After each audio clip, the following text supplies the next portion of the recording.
মহান আল্লাহ সুবহানাহু ওয়া তাআলা ইসলামকে এতটা পরিপূর্ণ করেছেন যে আনন্দ পাওয়ার জন্য অথবা মেন্টাল রিফ্রেশমেন্টের জন্য আজকের যুগে যে সমস্ত অবৈধ, অশালীন, অসভ্য এবং আমাদের সমাজ নষ্ট করে, পরিবার ধ্বংস করে দেয়, তরুণ সমাজকে বিনষ্ট করে দেয়, সে সমস্ত অশ্লীল কার্যক্রমের বিপরীতে ইসলাম অনেক পূর্ব থেকেই নিজেদের মধ্যে ইসলামের আনন্দ তৈরি করার নানান আয়োজন আমাদের মধ্যে আল্লাহ সুবহানাহু ওয়া তাআলা রাসূল করিম সাল্লাল্লাহু আলাইহি সাল্লামের মাধ্যমে তা দিয়েছেন এবং সেটা সুন্নাহ। আজকে এখানে আপনারা যে প্রোগ্রামে উপস্থিত হয়েছেন, ইসলাম আমাদেরকে কতটা নিয়ামতের মধ্যে রেখেছে। আপনি এই কাজটাই যদি ইসলামের ভিন্ন আঙ্গিকে করেন তাহলে সেটাতে যেমন গোনাহ হবে, সেটাতে যেমন সমাজ নষ্ট হবে, পরিবারগুলো ভেঙে যায়, তরুণ যুব সমাজ যেমন নষ্ট হয়, পাশাপাশি সেটা জাহান্নামে যাওয়ার একটা কারণ হয়। আর আমরা আজকে যেখানে আছি, আমরা একই সাথে কিছু কথা শুনছি, একই সাথে আনন্দ উপভোগ করছি, একই সাথে আমাদের মেন্টাল রিফ্রেশমেন্ট আসছে, আমাদের মধ্যে মেন্টাল রিক্রিয়েশন তৈরি হচ্ছে। আমরা এখান থেকে একটা নতুন আবার উজ্জীবনী শক্তি লাভ করছি, সাথে সাথে এটা আমাদের জীবনে একটা ইবাদত হিসাবে সওয়াব ও আল্লাহ রব্বুল আলামিন আমাদের নেকির খাতায় লিখছেন, সুবহানাল্লাহ। সেই জন্য ইসলামের উদাহরণটা হচ্ছে এরকম যে আপনি যদি শুধু দুনিয়া পাওয়ার চেষ্টা করেন তাহলে ইসলাম বলে আপনি দুনিয়াও পাবেন না, দিনও পাবেন না। আর ইসলাম বলে যদি আপনি দিন পাওয়ার চেষ্টা করেন তাহলে আপনি শুধু দিন পাবেন না, আল্লাহ তাআলা বোনাস হিসাবে আপনাকে দুনিয়াও আগাম দান করবেন, সুবহানাল্লাহ। ধরুন কেউ একটা বাড়ি তৈরি করছে, সে নিয়ত করছে যে দক্ষিণা বাতাস পাওয়ার জন্য তার দক্ষিণ দিকে একটা জানালা দরকার। সে দক্ষিণ পাশের এই জানালাটা এই নিয়তে করছে যে সে দক্ষিণা বাতাস পাবে, কিন্তু ওপাশে একটা মসজিদও আছে, কিন্তু নিয়তের মধ্যে এটা সে নিতে পারে নাই, শুধু দক্ষিণা বাতাস পাওয়ার জন্য সে জানালাটা করেছে। এটা এক ধরনের লোক। ওই রকমই আর একটা বাড়ি আরেকজন তৈরি করছে এই নিয়তে যে দক্ষিণা একটা জানালা তার এ কারণে দরকার, সে যেন মসজিদ যে দক্ষিণ পাশে আছে এটার আজানটা যেন যথাযথভাবে শুনতে পায় এবং সে যেন 5 ওয়াক্ত সালাত আজান শোনার মধ্য দিয়ে জামাতে নামাজ আদায় করতে পারে। আচ্ছা আপনি বলুন, সে কি শুধু আজানই শুনতে পাবে না দক্ষিণা বাতাসও পাবে? আর যিনি শুধু দক্ষিণা বাতাস পাওয়ার জন্য করেছে সে কি সওয়াব পাবে? তাহলে ইসলাম আপনাকে এত সুন্দর ব্যবস্থাপনা করে দিয়েছে এবং সেজন্য ইসলাম এটা বলে দিয়েছে যে তোমরা যদি ইসলামের মধ্য থেকে তোমাদের জীবন পরিচালনা করো, আল ইয়াউমা আকমালতু লাকুম দীনাকুম ওয়া আতমামতু আলাইকুম নি'মাতি ওয়া রাদিতু লাকুমুল ইসলাম দীনা, আমি ইসলামকে পরিপূর্ণ করে দিয়েছি।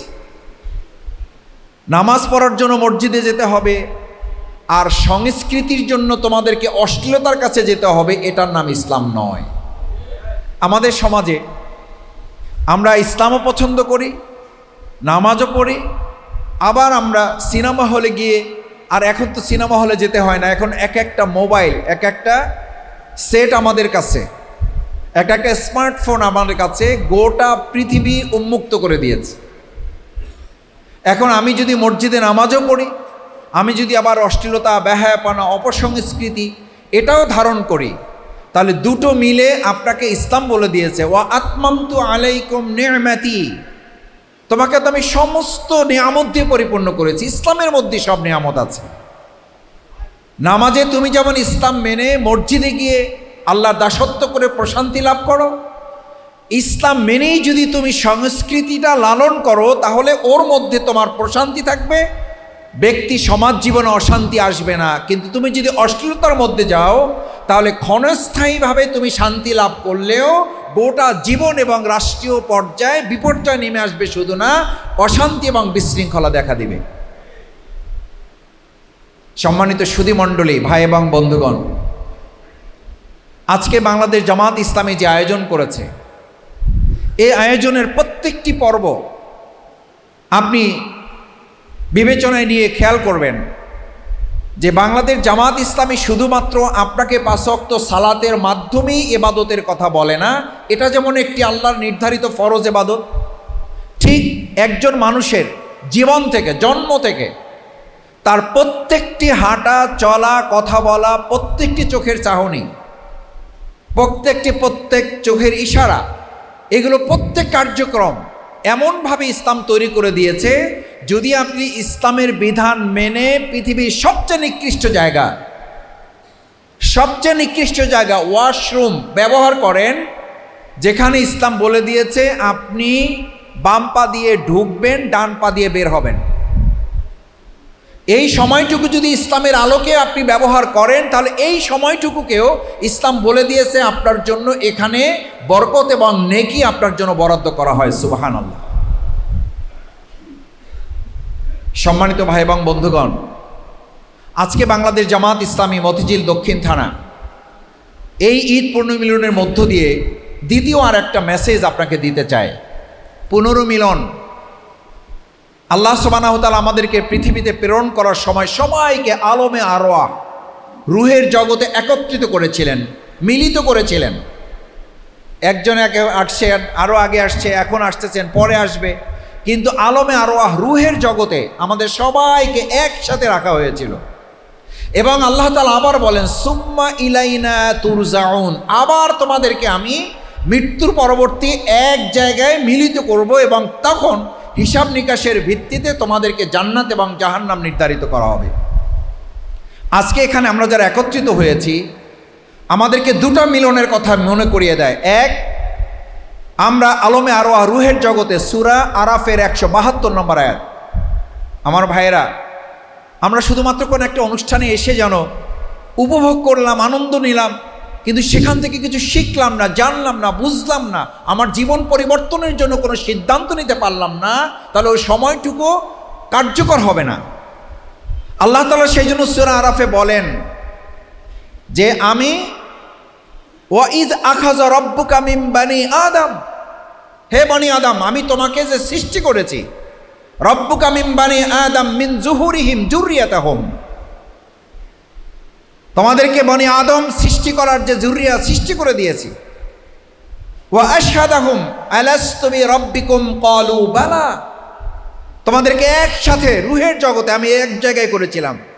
আজকে যেমন পুনর্মিলন করা হয়েছে, পুনর্মিলন কি আমরা এক জায়গায় ছিলাম, আবার মিলিত হয়েছে, আবার আমরা কর্মক্ষেত্রে আলাদা হয়ে যাব, আমরা মিলিত হয়ে এক জায়গায় একত্রিত হয়ে পুনর্মিলিত হয়ে আমরা এক জায়গায় আনন্দ করতেছি, আমরা জানার চেষ্টা করতেছি, শেখার চেষ্টা করতেছি। ঠিক একইভাবে আমাদেরকে এই মিলনের মাধ্যমে, পুনর্মিলনের মাধ্যমে মাথায় নিতে হবে যে আমরা এরকম একটা সময় আল্লাহ তাআলা আমাদেরকে নির্ধারণ করেছিলেন, যখন আমরা একত্রিত ছিলাম, আমরা মিলিত অবস্থায় ছিলাম, একসাথে আমাদেরকে আল্লাহ তাআলা রুহের জগতে সেখানে আমাদেরকে জিজ্ঞেস করেছিলেন, আলাস্তু বিরাব্বিকুম, আমি কি তোমাদের রব নই, প্রভু নই, আমি কি তোমাদের স্রষ্টা নই, আমি কি তোমাদের শাসক নই, আমি কি তোমাদের আইনদাতা নই, আলা লাহুল খালকু ওয়াল আমর, আমি তোমাদের সেই আল্লাহ যে সৃষ্টি যার, আইন চলবে তার, আমি তোমাদের সেই রব, আমি কি তোমাদের সেই রব নই? আমরা কি তখন কথা বলেছি যে হ্যাঁ মসজিদে আপনি আমাদের রব ঠিক আছেন, কিন্তু সংসদের রব আর একজন? মসজিদের রব আপনি ঠিক আছেন, কিন্তু অর্থনীতিতে রব থাকবে আর একজন, এটা কি বলেছি আমরা? আমরা বলেছি আলাস্তু বিরাব্বিকুম ক্বালু বালা, ইয়েস, আপনি আমাদের সব, আল্লাহ আমার রব, এই রবই আমার সব, এই রবই আমার সব, যেটা সেই স্বীকৃতিটা আজকে আপনি জামাত ইসলামী করার মধ্য দিয়ে দিচ্ছেন না। এটা যখন রুহের জগতে ছিলেন তখনই আল্লাহর সামনে সাক্ষী হিসাবে আল্লাহকে রেখে আশহাদাহুম আলা আনফুসিহিম আলাস্তু বিরাব্বিকুম ক্বালু বালা, কেনই সাক্ষী নিয়েছিলেন একত্রিত করে? আল্লাহ সেই কথাও বলেন, দুনিয়াতে গিয়ে যদি বলো আমাকে এই কথা কেউ মনে করিয়ে দেয় নাই, আনতাকুলা ইয়াউমাল কিয়ামাতি ইন্না কুন্না আন হাযা গাফিলিন, দুনিয়ার জীবনে যদি গিয়ে কেউ বলে আমি তো এটা জানতাম না, আমি তো মনে করেছিলাম মসজিদের রব একজন, নামাজের রব একজন, অর্থনীতির রব আর একজন, ব্যবসায়ীর রব আর একজন, সংসদের গোলাম রব একজন, বঙ্গভবনের রব আর একজন, গণভবনের রব আর একজন, যমুনার রব আর একজন, সংস্কৃতির রব আর একজন, ওটার জন্য আর একটা আইন মানতে হবে, ওটার জন্য সংবিধানের অমুক পাতা খুঁজতে হবে। ইসলাম এবং আল্লাহ সুবহানাহু তাআলা সেদিন আমাদেরকে একত্রিত অবস্থায় পরিপূর্ণ মেসেজ দিয়ে জানিয়ে দিয়েছেন, তোমাদের সামগ্রিক জীবনের রব হচ্ছেন কে? আল্লাহ সুবহানাহু তাআলা। আনতাকুনা ইয়াউমাল কিয়ামা, কিয়ামতের দিন যেন এই কথা বলে কেউ পার পেতে না চায়, আমি এটা জানতাম না। আল্লাহ বলেন ওয়ানতাকুনা ইয়াউমাল কিয়ামা ইন্না কুন্না আন হাযা গাফিলিন, আমার এটা জানা ছিল না, আমি এটা জানতাম না, আমি এটা বুঝতে পারি নাই। আল্লাহ তাআলা সেই জন্য বলেন, আমি তোমাকে রুহের জগতে থাকা অবস্থায় এটা জানিয়ে তারপর পৃথিবীতে পাঠাচ্ছি যে তোমার সামগ্রিক জীবনের কর্মকাণ্ড পরিচালিত হবে কার আইনে? আমার সম্মানিত ভাই এবং বন্ধুগণ, বাংলাদেশ জামাত ইসলামের ঈদ পুনর্মিলনী অনুষ্ঠানের দ্বিতীয় মেসেজ হচ্ছে এটি যে আমাদের সামগ্রিক জীবন পরিচালিত হবে আল্লাহ সুবহানাহু তাআলার দেওয়া বিধান, তার দেওয়া আইন, তার দেওয়া অনুশাসন, তার দেওয়া নীতিমালার ভিত্তিতে বাংলাদেশ জামাত ইসলামী সমাজ এবং রাষ্ট্র পরিচালনা করতে চায়। আমরা যখন এই কথা বলি, এই কথা বলার সাথে সাথেই আমরা শুনতে পাই যে বাংলাদেশ জামাত ইসলামী এমন একটা রাষ্ট্র গঠন করতে চায় যেখানে মহিলাদেরকে ঘরের মধ্যে আটকে রাখা হবে, এমন একটা রাষ্ট্র গঠন করতে চায় যেখানে হিন্দুদের অধিকার প্রতিষ্ঠিত হবে না, ভিন্ন ধর্মাবলম্বীর অধিকার থাকবে না।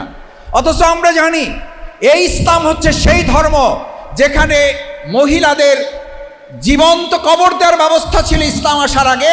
এই ইসলাম এসেই বরং ইমানদার মানুষদের শুধু না, গোটা নারী জগৎকে স্বীকৃতি দিয়ে তাদের অধিকার সংরক্ষণ করেছে ধর্ম, সেই ধর্মের নাম হচ্ছে ইসলাম। অথচ আজকে আমরা দেখলাম ভোলাতে যে বাক স্বাধীনতার জন্য 2024-এর গণঅভ্যুত্থান, যে বাক স্বাধীনতার জন্য 1971-এর আন্দোলন, যে বাক স্বাধীনতার জন্য 1952-এর ভাষা আন্দোলন, এটা কথা বলার জন্য একজন নারীকে রাত 11টার সময় কোনো মামলা দরকার হয় না, কোনো নোটিশ দরকার হয় না, কোনো আইনের তোয়াক্কা করার দরকার হয় না।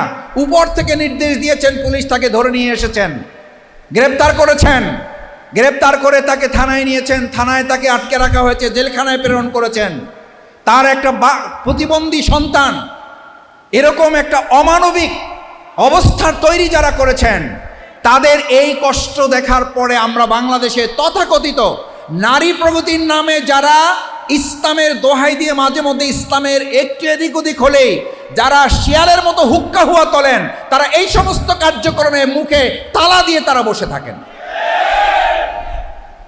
আমাদের খুব লজ্জা হয় যে আপনাদের নারী প্রগতির নামে, মূলত নারী প্রগতির না, আসলে ওরা হচ্ছে নারী দুর্গতিবাদীর লোক। তারা হচ্ছে নারী দুর্গতিবাদীর এমন পরিস্থিতি, আমাদের হযরত মাওলানা শহীদ দেলোয়ার হোসেন সাঈদী রাহিমাহুল্লাহ বলতেন, এরা নারী প্রগতির নাম এইভাবে দেওয়া হয়েছে যে এরা শেয়ালের সামনে মুরগির স্বাধীনতা চায়, শেয়ালের সামনে মুরগির স্বাধীনতা চায়। যার কারণে আমরা লক্ষ্য করি বর্তমান সময়ে বাংলাদেশে 2024-এর গণ আন্দোলন পরবর্তী নির্বাচন, সেই নির্বাচনে একসাথে জাতীয় ভোট হয়েছে, একসাথে গণভোট হয়েছে। জাতীয় ভোটের ফলাফলের মাধ্যমে ওনারা 49% রায় পেয়েছেন একটি দল। একই সাথে এই দেশের মানুষ হায়ের পক্ষে গণভোটে 69% ভোট দিয়েছেন হায়ের পক্ষে। এখন এই 49% ভোটকে তারা স্বীকৃতি দিলেও 69% ভোটকে তারা এখন ল্যাপস করে এটাকে তারা জাতি থেকে ভুলিয়ে দিতে চাচ্ছেন।